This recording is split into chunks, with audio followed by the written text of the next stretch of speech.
Joining me on Culture Wars is Rowan Dean, editor of The Spectator Australia and host of Outsiders on Sky News every Sunday at 9 a.m, except for every Sunday so far of this year. These guys take long holidays. But he's here. How are you, Rowan? When's your show back? Back on Sunday morning, Andrew. We are back with a vengeance, stronger, better than ever. We need a little break just to sort of take stock of the world and see what was out there. Sunday morning, we'll be there, 9 a.m, Andrew. Don't you worry, I know you never miss it. And you're one of our greatest fans, Andrew. I never miss it. I never miss it. And you would have had a lot of aggravation build up over that break because the world really is spinning wildly on its axis. Now, this including this hit job on JK Rowling. Now, this is by one of the most serious magazines of the left-wing thought, or it was. Your reaction? Yeah, well, it's funny, isn't it? Because once JK Rowling made the absolute crime of suggesting that women are women and men are men, that was it for the left. They had to abandon her. But there's nothing the left hates more than one of their own who kind of bells the cat in this sort of manner. What really upsets the left about JK Rowling is she was so popular with children, courtesy of Harry Potter. So they had to denigrate her, and even we saw the actors who made their fame, their money, their wealth, their celebrity out of appearing in JK Rowling's films. They also attacked her, which just shows you that the left, their loyalty is always to the left ideology. It's never to individuals or people who have helped them along the way. But what is fascinating about the article in the New Statesman, yes, it's a magazine of the left that does that. I guess they could call it the New Stateswoman, or maybe they could call it the New States Transgender Woman, because that would then take us back to the New Statesman. Well done. But anyway, cause confusion.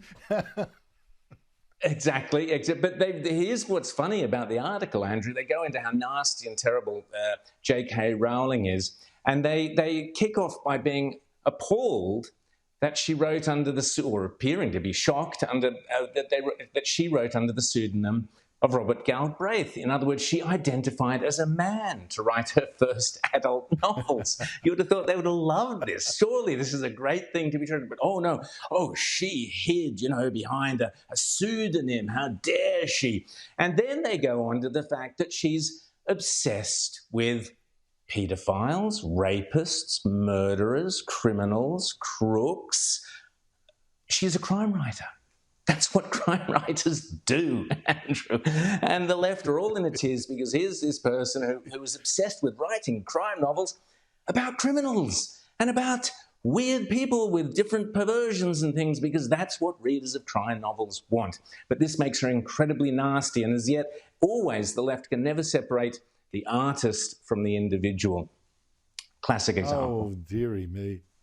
Wait till they get to Agatha Christie. I mean, heaven forfend. But Rowan, that's right. I've been thinking what a country looks like when it's attacked its own culture for years, has attacked the Western notions of beauty, erecting all sorts of monstrosities. It's lost any common idea of what it itself is, the thing that attracted people to come to it. And then the Victorian government showed me exactly such a vision with its latest tourism ad for the state. Now, Rowan, you actually won prizes for your own work as an ad man. I noted that when reading your best-selling novel, where you are lightly disguised as a top ad man. Tell me who this ad would attract. Here it is.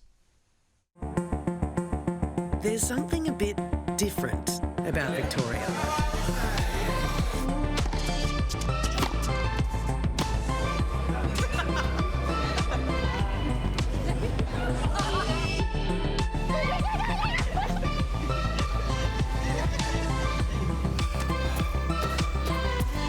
Just a little bit different.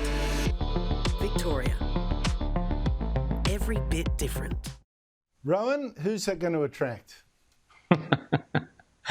Well, clearly they're after the, pink-haired mob with the cafe latte, kale-eating crowd.